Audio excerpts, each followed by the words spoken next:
Welcome to Grondo's Walk Show. Today on the show is Lauren Galik. This is a show where we walk around and talk, and also it's shot on a selfie stick, so everybody around us is looking at us use a selfie stick, and it's embarrassing. I'm not embarrassed, though. You're not? No, because I'm not holding the stick. If you were, you would be. Yeah. Yeah. I don't know. It depends on who's holding it. Well, yeah, it's really embarrassing. You feel like a huge nerd, but it's actually like a really cool tool. It's 2015. Everyone should be used to it. And also, we're in Williamsburg, so I feel like that the people around here think like it's. They think like this might be in Manhattan, like in Times Square and stuff, but like to see it in their own neighborhood, I bet it's very shocking for people. Yeah, shocking. I don't know what's shocking, but. So, thanks for watching. Lauren works for Reason. Is it out? They say on the description like it's a libertarian website, right? Yeah. Free minds, free markets. We're a nonprofit think tank. Yeah.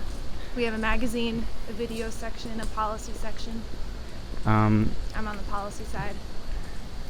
And you deal with like jail, crime. Yeah, I'm the director of criminal justice reform, so I work on a lot of issues surrounding prisons, police, jail, sentencing reform, stuff like that. Why did you do this on purpose? Like, did you want to like really, or did you just fall into the jail thing and you realize it was such a big problem that you can't ignore it and you're the only one who can deal with it? Because you always spout these facts that make me feel really depressed about like the whole prison system and stuff, and it seems like the worst thing in the world. Is that the biggest problem in the country, and that's why you're working on it? I don't know. I always knew that I wanted to do policy stuff. I just didn't know what policy I wanted to do, and I think criminal justice issues piss me off the most. And so it was like, you want to be able to do something. Drop some like stats right now that will just make people that are watching really mad about what's going on in the country. Okay, I guess there's like over 2 million people in prison or jail right now in the United States. I'm trying to remember what the most recent statistic is. I think like 1 out of every 100 people has either like is in prison or has been to prison before in the U.S. I could be wrong with that. I don't know. It depends on what you want to talk about. Like, do you want to talk about prison? Do you want to talk about police? What are you the most mad about, and what will make people the most mad? Like right now, what are you like? Holy shit, that's fucked up. Well, so far this year, I guess if we're talking about police, so far this year, over 500 people have been shot and killed by police, according to the Washington Post. This is the first time that anybody's actually like tracked the number of people who have been killed by police. And like, it's August and over 500 people have been killed by police officers. And those are just people that have been killed, not people who have been injured or anything like that. And we're about to walk by a police officer. We're about to walk by a police officer. Let's get this on film. Boom, boom, boom, Johnny Law. Oh, boom, boom, boom, Johnny Law. Oh, boom, boom, boom. It's the law. It was a Muslim police officer. That's unusual. Yeah.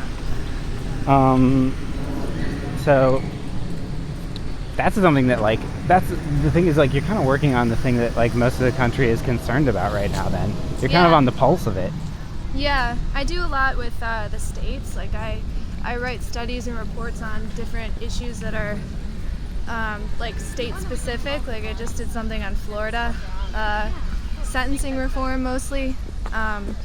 They have some pretty terrible drug trafficking laws. Like if you're in possession of just like 30 hydrocodone pills or oxycodone pills, you can be charged, and that it's not your prescription, you can be charged with drug trafficking, and sentenced to like 3 years mandatory minimum in prison, which means like you have to serve that full 3 years. No matter what.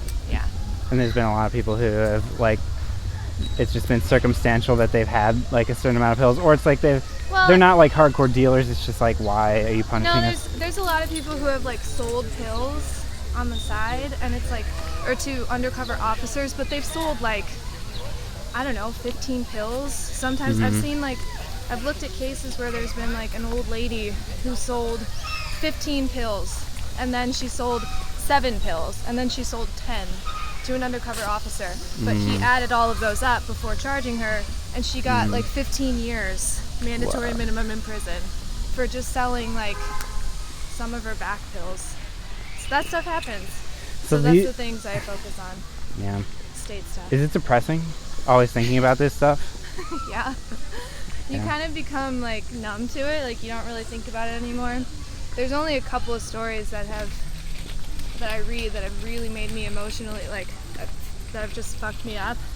But you get used to it when you read these stories every day. Like, you can't do this work if you let it get to you, I think. If you're reading all these stories about people being abused, or like old people in prison for selling pills or whatever, it really gets to you. So yeah. Do you feel like you had a time where it was getting to you and then you learned how to block it out, or do you think you were just naturally able to? Yeah, I think when I first started researching some things like that were related to the police, I didn't believe it. Like, it was really shocking, and that really, I don't know if it got to me, but I was just like, I don't know, like libertarians are very skeptical of state power, and so we just kind of expect shitty things to come from the government anyway. So like, when you see this over and over again about like police abusing people, or like prison guards abusing like, it just kind of becomes expected, which is really sad that that's how it happens. But yeah, there are some stories that definitely get to you, like especially the ones that involve kids, you know. Yeah. I don't know. Do you feel like, so you've written a lot of articles and stuff over the last, like, how many years have you been doing this? I guess only 3.5. So have you had any accomplishments? Like, have you definitely swayed the opinion of some important like politician and like actually made change? Like, have you seen progress? Is there hope? Not really. I mean, there's hope. What I'm doing now, I guess I kind of talked about it in Florida, is that we're hoping to get like a bill passed that would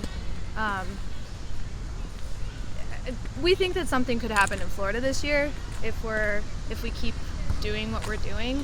That's the closest I've come to like accomplishing anything, but I don't know, we're just getting started. And most people, like when you talk to most state level or state legislators, they just have never been told that these laws are bad. Like I've talked to some people and have been like, yeah, I think these don't have the intended effect that you want them to, and they're just like, oh really? They've never thought about it or heard it before.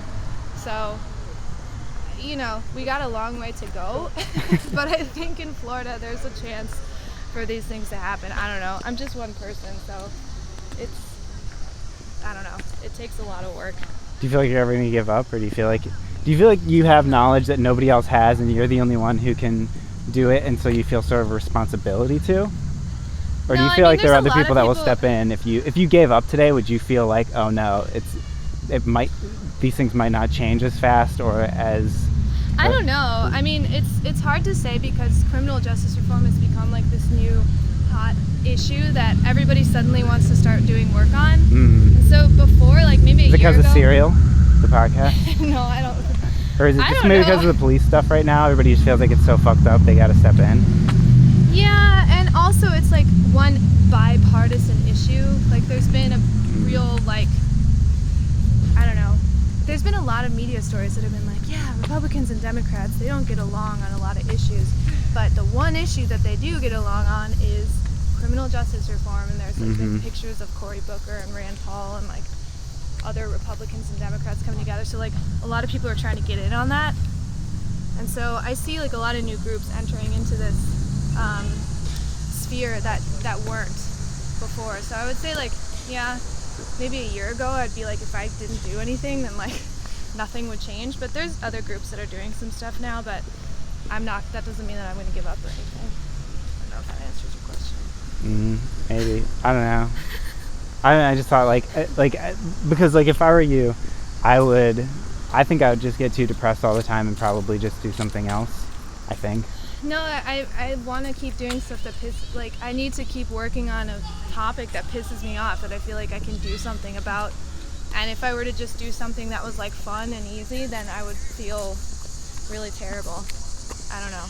Just because I would know that there are people in prison who I'm not helping, or like they're never going to get out because I'm not really doing anything about it. I don't know. I think you should always do it. You should have a job that like makes you feel like you can do something. Yeah. And I'm not like. So you feel like, well, even though you haven't made change, you feel like it'll happen one day? Yeah. How soon? How soon before, like, well, and like, what is the thing that would make you feel like I accomplished something, and how far away would you say that is? If a state changed some of its drug sentencing laws, and I think that could happen pretty soon if I keep doing what I'm doing in Florida, at least, trying to do some stuff in Illinois, in other states as well. They just need to feel like there are conservatives on board, and as a libertarian, I kind of play to both sides. Like, I could be perceived as a conservative if I wanted to, or like a Democrat if I wanted to, just depending on what talking points I use. So I go into some of these states and talk to conservative legislators and get them to change their mind, and maybe they'll pass some good bills, but I don't know how soon that would be. You got to be realistic. I can't be optimistic, otherwise I'll be disappointed all the time. Because that's just the attitude that you have to have when you do this stuff. Well, I don't know if that's a good ending. I don't know if is there any, like, what other topics should I cover, you think? What else do you want to talk about? I don't know. You kind of sprung this on me. I didn't have time to think about No, it. that's what I like. Whenever I talk to anybody, like anytime I don't know, I've been doing like bathroom radio for about a year or two now. Oh, okay. I just like to like talk to somebody and just see like what the first thing they think of is. I don't know, because I feel like if you had too long to think about it, maybe you'd be like, oh, I gotta hit that talking point. I mean, That's true. There's just a lot of different things that we can talk about. There's like police, there's prisons, those two things alone.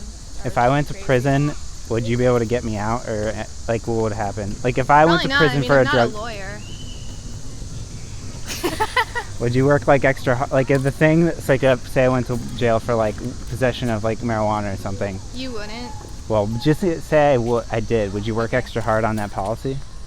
No. So I could get out? Probably not. I mean. Thanks for being on Walk Show. Sorry, I'm not very positive. No, like that's all Walk Show's about. I mean, I hope that we are in McGlurk Park right now, so I hope the sounds were really nice. If you're listening on headphones, this is in binaural. So oh, look, there's NYPD security camera. They're watching us talk about. Can you see? So this is Lauren Galik. She's working on getting the drug laws fixed. Thanks for listening to her talk about that kind of stuff, and thanks for watching Grando's Walk Show.